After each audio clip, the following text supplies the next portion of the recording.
നമസ്കാരം. My views കുടുംബത്തിലേക്ക് എല്ലാവർക്കും സ്വാഗതം. 2 ദിവസം മുമ്പ് ഒരു വാർത്ത കേട്ടു. ഭാര്യാപിതാവിന്റെ മൊബൈലിലേക്ക് ഒരു വാട്സപ്പ് സന്ദേശം മരുമോൻ അയച്ചു കൊടുത്തത്. വാട്സപ്പിലൂടെ മൊഴി ചൊല്ലി എന്ന് പറഞ്ഞു. അതിനെക്കുറിച്ച് 2 വാക്ക് സംസാരിക്കണമെന്ന് തോന്നി. അപ്പൊ അതുകൊണ്ട് വന്നാണ്. CH മുസൈബ എന്ന് പറയുന്ന ഒരു കുട്ടിയാണ് പോലീസിൽ പരാതി കൊടുത്തത്. തന്റെ അച്ഛന് തന്റെ ഭർത്താവ് മെസ്സേജ് അയച്ചിരിക്കുന്നു വാട്സപ്പിൽ. 3 പ്രാവശ്യം മൊഴി ചൊല്ലി മുത്തലാക്കടിച്ചു വിട്ടു എന്ന് പറഞ്ഞിട്ട്. സംഭവം കൊള്ളാം, കേൾക്കാൻ നല്ല രസമുണ്ട് അല്ലെ? മുസ്ലിം സ്ത്രീകളുടെ ഒരവസ്ഥയെ. പക്ഷെ അവൻ വിചാരിച്ചില്ല തോന്നുന്നു ഇത് ഇന്ത്യ ആണെന്നുള്ള കാര്യം.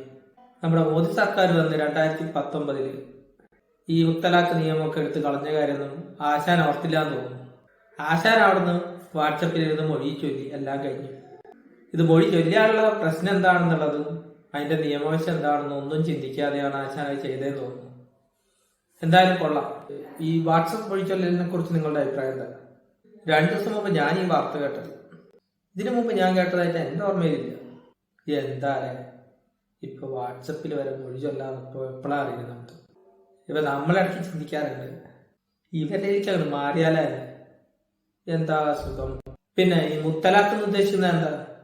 3 പ്രാവശ്യം മൊഴി ചൊല്ലി സ്വന്തം ഭാര്യയെ തിരിച്ചെടുക്കാൻ കഴിയാത്ത വിധം വിവാഹമോചനം നേടുന്നതിനാണ് ഈ മുത്തലാഖ് എന്ന് പറയുന്നത്. സത്യപതി സോഷ്യൽ മീഡിയ വന്നതോടുകൂടി ഇങ്ങനെയുള്ള കുറെ കാര്യങ്ങളൊക്കെ അറിയാൻ കഴിഞ്ഞു. എനിക്ക് ഭയങ്കര ഇഷ്ടമുള്ള ഒരു സംഭവമായിരുന്നു ഈ മുസ്ലിങ്ങളുടെ ഈ നിസ്കാരവും കാര്യങ്ങളൊക്കെ.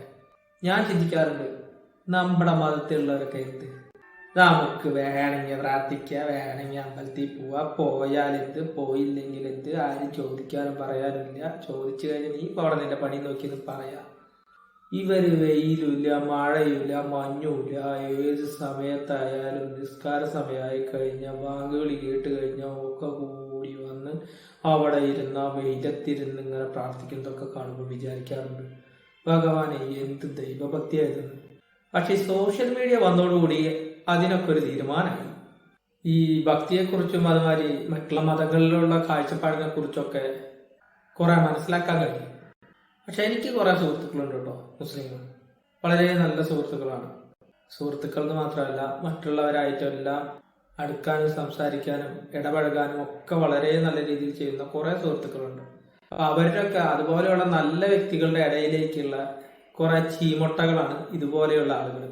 ഗൾഫിൽ ഇരുന്നുകൊണ്ട് ഞാൻ എന്റെ പെണ്ണിനെ തലാക്കി ചൊല്ലി എന്ന് പറഞ്ഞ് വിളിച്ചു പറയുന്ന കുറെ കിഴങ്ങന്മാര്. എന്ത് പറയാനാ അല്ലേ? ഈ മുത്തലാഖിന്റെ കാലമൊക്കെ കഴിഞ്ഞു എന്നുള്ളതൊന്നും ഓൻ ചിന്തിച്ചിട്ടുണ്ടാവില്ല. സത്യം പറഞ്ഞ ഈ മുസ്ലിം നിയമം കുടികൊള്ളുന്ന ഈ പാകിസ്ഥാൻ, ബംഗ്ലാദേശ്, ഇറാഖ് പോലുള്ള രാജ്യങ്ങളിൽ പോലും ഈ നിയമപ്പില്ല.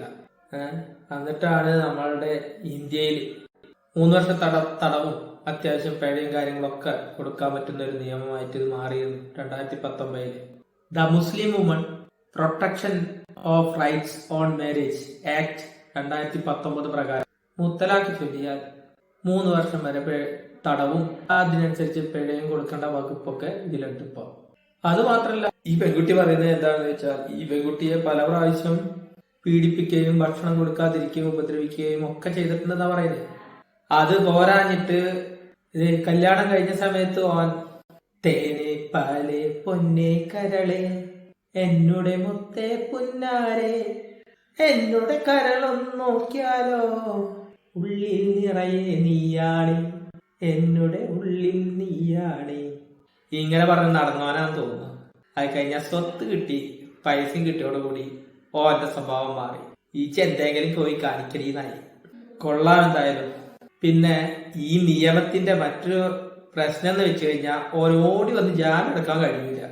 ജാമ്യം എടുക്കണതിന് മുമ്പ് ഓളുടെ വാദം കൂടി കേൾക്കണം. ഓൾക്ക് എന്താ പറയാനുള്ളതെന്ന് കോടതി കേൾക്കും. അതിന് ശേഷം മാത്രമേ ഓരോന്ന് ജാമ്യം എടുക്കാൻ പറ്റൂ. അപ്പൊ എന്തായാലും 2-3 ദിവസം അഴിക്കുള്ളിലിരിക്കാം. ഇതെല്ലാം ഓരോ പാഠങ്ങളാണ് നമുക്ക്. എന്തായാലും കൊള്ളാം. ഒരു പാവം പിടിച്ചൊരു പെൺകുട്ടിക്ക് ഇത് സംഭവിച്ചു. ഇനി വേറെ ആർക്കും ഇത് വരാതിരിക്കാൻ വേണ്ടിയിട്ട് ഇതൊരു പാഠമായി മാറി.